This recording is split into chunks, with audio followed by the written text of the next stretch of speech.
On a souvent l'impression que pour avoir une chance sur YouTube, il faut une caméra hors de prix, un studio incroyable, des lumières partout et une installation digne des plus grands créateurs. Pendant longtemps, moi aussi je pensais ça. Mais aujourd'hui, j'ai envie de vous montrer qu'on peut déjà apprendre énormément avec un équipement très simple. Parce que cette vidéo n'est pas une présentation de matériel, c'est plutôt un bilan. Et j'ai envie de vous montrer où j'en suis aujourd'hui sur YouTube. Ce que j'ai appris depuis que je me suis lancé, les erreurs que je fais encore actuellement, les choses que j'essaye d'améliorer à chaque vidéo, et surtout vous montrer les coulisses de cette aventure. Parce que si plus tard je regarde cette vidéo, j'ai envie de me rappeler d'où j'ai commencé. Alors installez-vous confortablement et je vais vous montrer où j'en suis actuellement. Bonjour à tous, aujourd'hui j'avais vraiment envie de faire une vidéo différente de ce que je fais habituellement. Je ne voulais pas faire un vlog ou une vidéo de recette ou une vidéo avec un montage rapide. Non, ce que je voulais c'était un vrai bilan de la chaîne.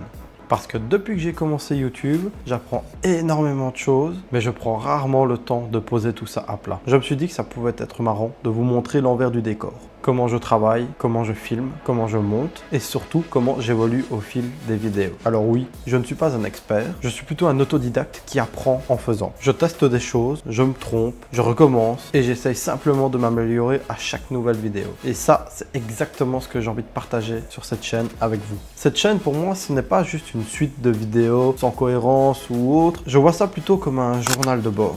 Un endroit où je pourrais voir mon évolution dans le temps, ou partager cette évolution, et où d'autres personnes pourront aussi peut-être se reconnaître dans la démarche. Dans cette vidéo, je vais donc vous montrer où j'en suis aujourd'hui. Mon approche, mon organisation, ce que j'ai appris jusqu'ici et ce que j'aimerais également améliorer. Et on va commencer simplement par le début. Comment tout ça a commencé pour moi sur YouTube ?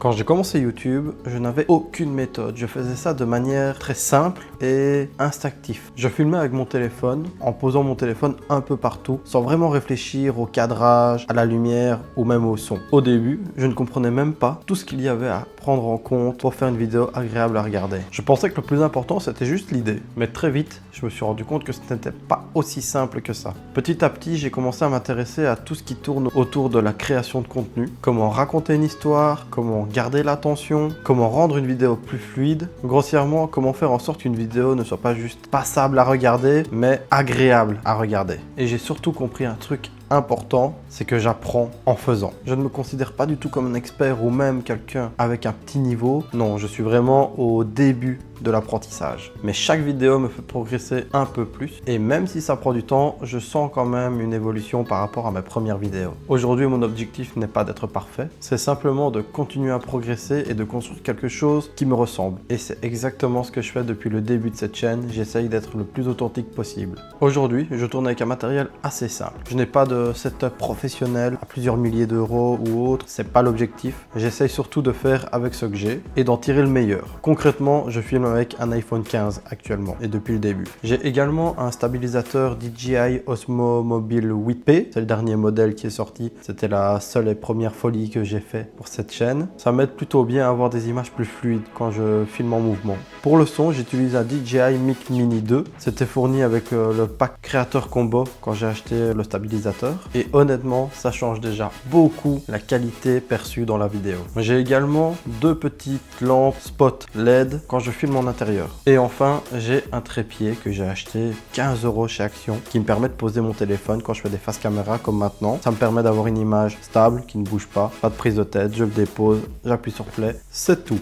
Il n'y a pas de gros setup derrière tout ce que je fais, ça se voit. Je n'ai pas de studio, je n'ai pas de caméra professionnelle, mais avec le peu que j'ai, j'essaye déjà de faire des vidéos les plus propres possibles. Et surtout, j'aimerais apprendre à utiliser le matériel que j'ai avant de changer, parce qu'au final, ce n'est pas le matériel qui fait une bonne vidéo. C'est la manière dont on l'utilise, on raconte l'histoire, et tout le son et les effets sonores qu'on apporte au montage. Au début, une des choses qui m'a le plus surprise en me lançant sur YouTube, c'est le montage. Je pensais que c'était juste une étape simple. Quelques coupes grossières, ajouter une petite musique et publier. Merci, bonsoir. Mais en réalité, le montage, c'est quasiment, voire plus de la moitié du travail d'une vidéo. C'est tout un métier, on ne s'en rend pas compte. C'est au moment du montage qu'on réussit à assembler tous les plans pour donner vie, en fait, à la vidéo. Donner un sens, donner une histoire, la rendre intéressante. Aujourd'hui, j'utilise uniquement CapCut pour monter toutes mes vidéos. C'est le logiciel de base, simple d'utilisation, on va dire. Donc, ça me convient. Et au fil du temps, j'ai appris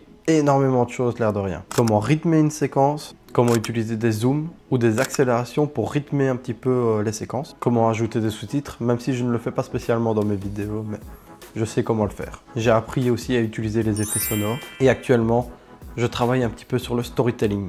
J'ai remarqué que j'avais des grosses lacunes dessus. Donc actuellement, je m'entraîne à travailler une histoire, apprendre à raconter et monter les vidéos de sorte à raconter l'histoire la plus agréable et intéressante possible. C'est vrai que je passe encore beaucoup de temps à monter les vidéos. Généralement, pour une vidéo de 10 minutes, je mets facilement une quinzaine d'heures, honnêtement. Le temps de trouver la musique, faire toutes les coupes pour que la vidéo soit fluide, trouver tous les effets sonores à mettre. L'étalonnage, honnêtement, je ne le fais pas encore parce que c'est un peu trop compliqué dans l'état actuel des choses. Voilà, déjà, juste ça, ça me prend beaucoup de temps. Parfois, ça m'arrive de recommencer toute une scène parce que le résultat ne me plaît pas. Alors, je recommence une fois, deux fois. Des fois, j'abandonne parce que ça m'énerve.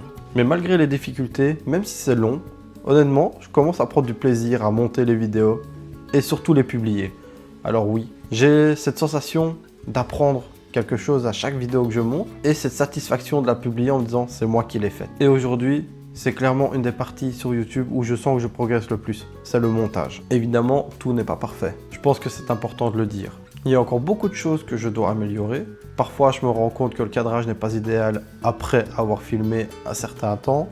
Ça m'arrive également des fois de lancer la caméra, du moins je le pense, et de tourner. Je fais mon face caméra et puis c'est seulement après 10-15 minutes que je me rends compte que je n'ai pas allumé la caméra. Ou alors le micro. Je ne compte pas le nombre de fois où je l'installe, j'oublie de l'allumer, je tourne et puis quand j'écoute les rushs, je me dis tiens, le son est bien dégueulasse. Pour la lumière, ça va. Ici, comme j'ai dit, j'ai acheté des spots. Je tourne généralement le soir parce que comme ça évite d'avoir des problèmes d'exposition différentes. Mais bon, avec le temps, j'ai appris à accepter les erreurs, les défauts et publier mes vidéos de manière imparfaite. Parce que si j'attends que mes vidéos soient parfaites pour les publier, elles ne sortiront probablement jamais ou alors dans très longtemps. Et le plus important, c'est que j'essaye d'apprendre des erreurs de chaque vidéo pour ne pas les reproduire dans la prochaine vidéo.